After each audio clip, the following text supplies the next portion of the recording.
वो इतने साढ़े को इतने आके कंप्लेन दिखा सकता है।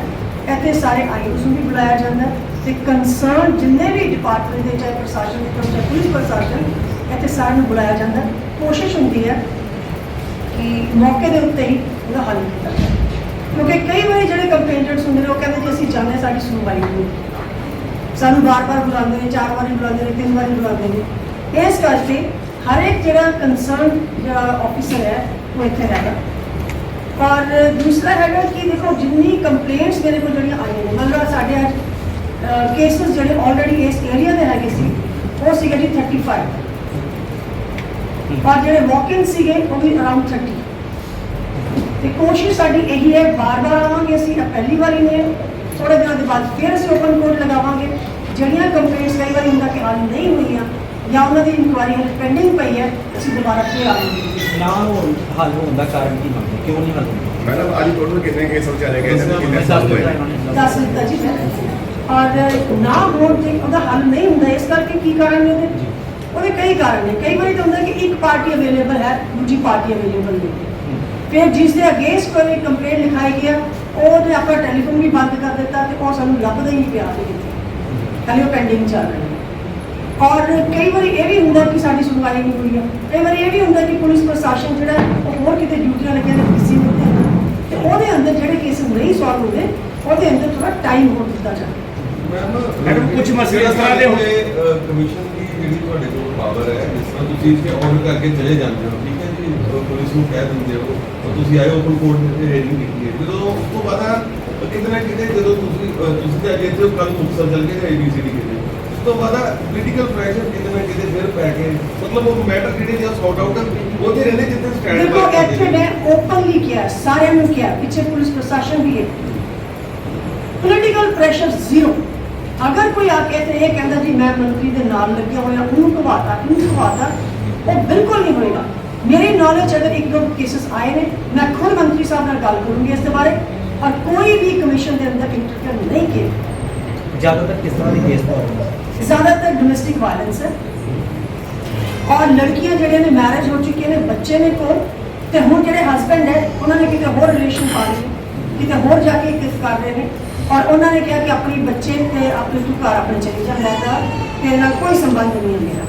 एवं केसेस हैं, कुछ केसेस एवं ने कि मैरिड ने बच्चे ने और आप फॉरेन कंट्री चला गया उत्थे जाके कोई बहुत नवा ब्याह करा लिया तो जो सहुरे ने वो कहते कि हुण तू अपने घर से साडा लड़का भी चलेगा साडे इत्थे कुछ नहीं होते।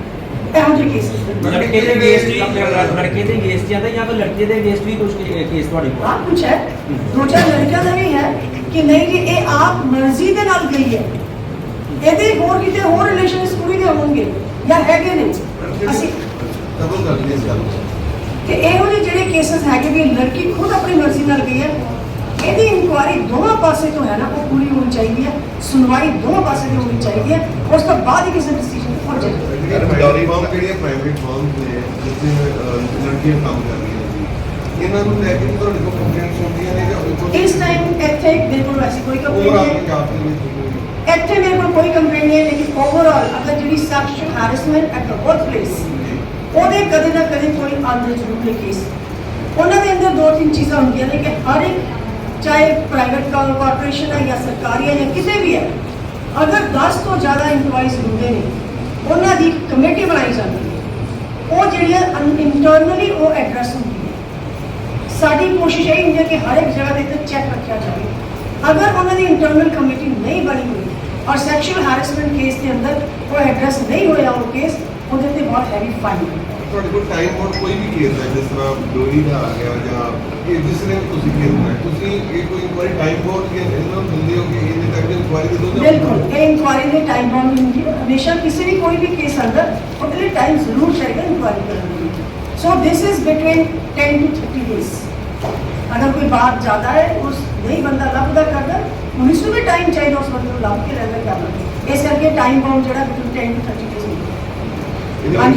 डॉरी नाल रिलेटेड कितने केस सारे डॉरी नाल रिलेटेड मैडम कितने केस आ रहे डाउरी केसेस डाउरी केसेस लेकर भी 50-50% होंगे ही नहीं पंजाब लोग कट गए ने नहीं कटे नहीं है मैंने लगता वधे नहीं। ठीक है क्योंकि एक तो जी चीज़ है ना बंदे हर एक ने सोचना भी चाहिए हर एक दिन करना हमेशा कहनी है ਜਦੋਂ ਤੁਸੀਂ ਕਿਸੇ ਦੀ ਡਿਮਾਂਡ ਕਰਦੇ ਇੱਕ ਫਾਦਰ ਹੈ, ਉਹ ਵਿਚਾਰਾ ਦਿਹਾੜੀ ਕਰਦਾ ਹੈ, ਉਹਨੇ ਕਮਾ ਕੇ ਥੋੜੇ ਥੋੜੇ ਪੈਸੇ ਜੋੜ ਕੇ ਵੀ ਆਪਣੀ ਕੁੜੀ ਦਾ ਵਿਆਹ ਕੀਤਾ ਹੈ, ਲੇਕਿਨ ਹਲੇ ਵੀ ਡਿਮਾਂਡ ਹੈ ਗੱਡੀ ਲਿਆ, ਮੋਟਰਸਾਈਕਲ ਲਿਆ।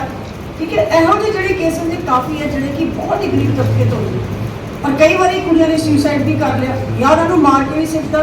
ਤੁਸੀਂ ਸਭ ਨੇ ਦੇਖਿਆ ਹੋਣਾ ਕਿ ਜਦੋਂ ਮੀਡੀਆ ਦੇ ਵਿੱਚ ਇਹੋ ਜਿਹੀ ਖਬਰਾਂ ਆਉਂਦੀਆਂ ਨੇ, ਔਰ ਇਹਦੇ ਉੱਤੇ ਹਰ ਕੋਈ ਮੈਂ ਇਹ ਕਹਿੰਦੇ ਵੀ ਜਦੋਂ ਕੋਈ ਵੀ ਇਹੋ ਜਿਹੀ ਡਿਮਾਂਡ ਕਰਦਾ ਹੈ ਜਾਂ ਇਹੋ ਜਿਹੇ ਕੋਈ ਕੁੱਟਮਾਰ ਹੁੰਦੀ ਹੈ ਬੇਟੀ ਦੀ, ਹਰ ਇੱਕ ਦੇ ਘਰ ਆਪਣੇ ਧੀਆਂ ਨੇ ਭੈਣਾਂ ਨੇ, ਪਹਿਲਾਂ ਉਸ ਨੂੰ ਥੋੜੇ ਦਿਲ ਤੇ ਲਾ ਕੇ ਸੋਚੋ ਕਿ ਜੇ ਇਹੋ ਜਿਹਾ ਕੰਮ ਮੇਰੀ ਬੇਟੀ ਨਾਲ ਹੋ ਰਿਹਾ ਹੋਵੇ ਤਾਂ ਕੀ ਹੋਏਗਾ।